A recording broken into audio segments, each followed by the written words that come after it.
Hey, are you wondering whether to take PMP exam now or wait till PMBOK 6th edition syllabus exam? How different the PMBOK 6th edition is? Is it difficult?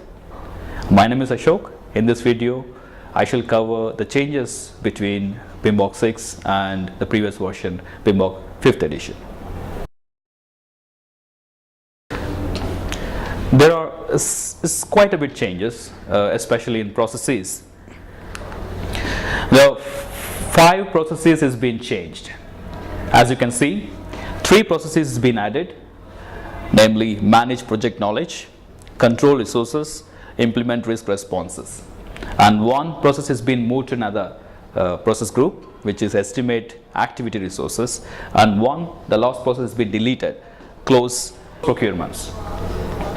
So in all, the 3 processes being added and 1 process being removed, so net 2. So the number of processes moved from 47 to 49. And also there are a lot of name changes happened in the processes. As you can see, quite a bit name changes. You can see the 5th edition and the 6th edition name changes in the slide over here. The perform quality assurance became manage quality, plan human resource management became plan resources, etc.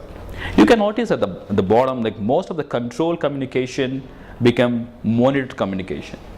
Control risk became monitor risk. So we are moving from controlling to monitoring, which is more friendly term, and that also shows that the PMBOK 6th edition is focused more on adaptive and more about facilitating and monitoring rather than controlling. Coming to knowledge areas, good news, there is no addition of knowledge areas. We still have the 10 knowledge areas. Few name changes happened. As you can see, that the project time management has changed to project schedule management, and the project human resource management are more generalized as project resource management. When it comes to inputs, tools and techniques, outputs, we call it as ITTOs. There's quite some changes happened.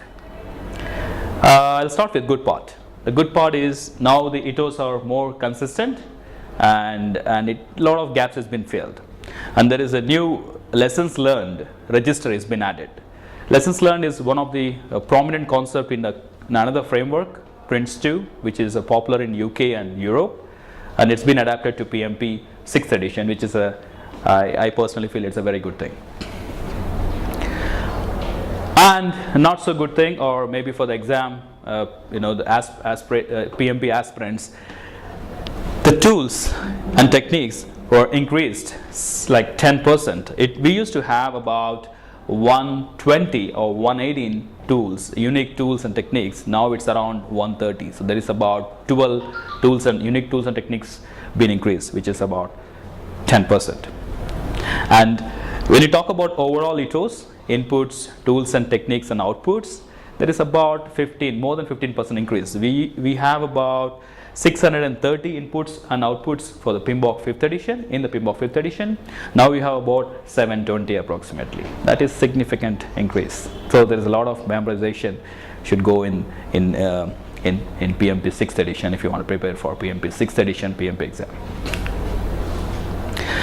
Agile. It's something which I feel that there is a huge or significant addition to the PMBOK 6 is Agile. There was a criticism, or typically people pursue PMBOK as more like a traditional or waterfall methodology where you have steps and have stringent controls, and it's not very agile, right? But PMBOK always says that it's highly flexible, and to actually make it explicit or more into the book of knowledge, they have introduced Agile as a part of PMBOK framework, which in the 6th edition, right? So from Agile point of view, a significant emphasis is given to Agile practices, environments across all the knowledge areas. There was an additional publication called Agile Practice Guide. It's been released along with the PMBOK publication. It's about 80 pages, and it is quite comprehensive and very useful. I went through it. I really suggest it's quite some value addition for PMBOK. Agile practices and techniques is added to all the ITTOs. Whatever the the inputs, tools, techniques and outputs, every part wherever it's applicable, agile practice has been added. And then the next topic is tailoring. Tailoring is again taken from Prince2, another framework. Tailoring talks about customizing your framework for a particular project. You can see that tailoring guidelines help to customize PMBOK for individual projects based on scale, industry and organization culture, for example, right? Tailoring consideration also summarized in appendix. In the last, there are a few more appendix being added in PMBOK 6th edition, and tailoring is one of them. It's very useful and very effective as well.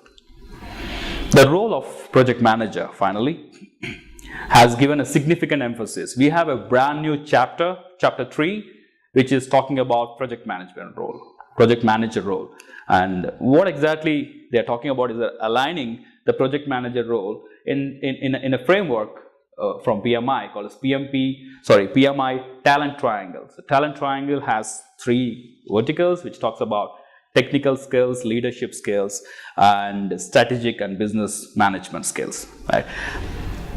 In PMBOK 6th edition, the project manager skills are aligned along with the talent triangle, and it talks about what kind of skills the project manager should possess to not only deliver the project but also align the project interest with the organization interest and the business interest. Other aspects, project management process are now aligned with 5 process groups rather than 10 knowledge areas, which was the case in PMBOK 5th edition. Now it's more aligned with the process groups rather than the knowledge areas. And PMBOK 6th edition is more flexible framework, and the role of manager is more friendly. So you can see that the most of the controlling aspects has been changed into monitoring, and also the agile aspects been introduced.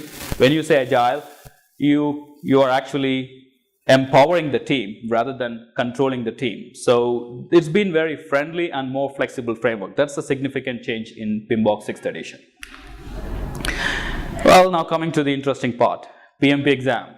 Well, most of the people are watching this video, whether I can take the PMP exam now or wait till PMBOK 6th edition.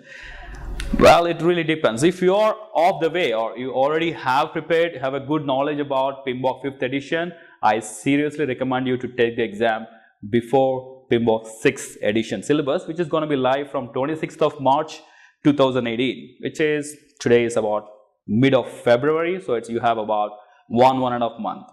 Right, and if you haven't started the preparation yet, you're planning to do it, I strongly recommend PMBOK 6th because it's a great edition. It has all the current best practices being captured, aligned with the other frameworks in the market, and it also captures the actual practice, the best practice in the market as of now. So if you're not like already prepared for PMBOK 5 PMP exam, I strongly recommend you to go for 6th edition.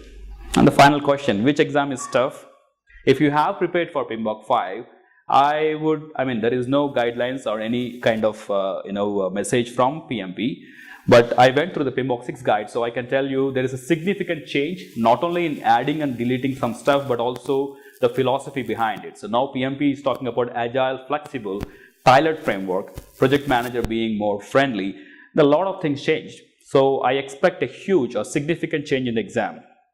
Probably slightly different because we have increased the ITTOs by 15%, and there are a lot of other things being added, and we have a special publication called Agile Framework, the practice guide. Right, so it will be slightly difficult and it will be very different from the PMBOK 5. Right, so if you haven't already prepared, so I suggest you to start preparing for PMBOK 6.